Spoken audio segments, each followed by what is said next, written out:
بسم اللہ الرحمن الرحیم۔ السلام علیکم۔ ایک بار حضرت سلیمان علیہ السلام نے سارے پرندوں کو حکم دیا کہ وہ دربار میں حاضر ہوں اور سب اپنا اپنا کمال جو وہ رکھتے ہیں بیان کریں۔ چنانچہ سارے پرندے حاضر ہو گئے اور سب نے اپنا اپنا کمال بیان شروع کر دیا۔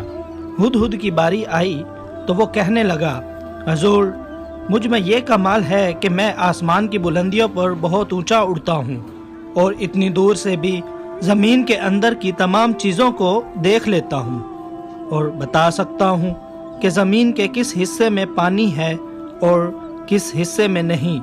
ہدہد کا بیان سن کر کوا بولا، اے اللہ کے پیغمبر، ہدہد جھوٹ بولتا ہے۔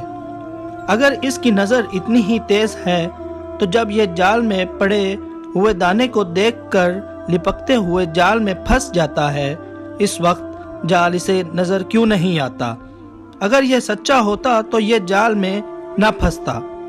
حضرت سلیمان علیہ السلام نے ہدہد سے پوچھا، کوے کے اس اعتراض کا تمہارے پاس کیا جواب ہے؟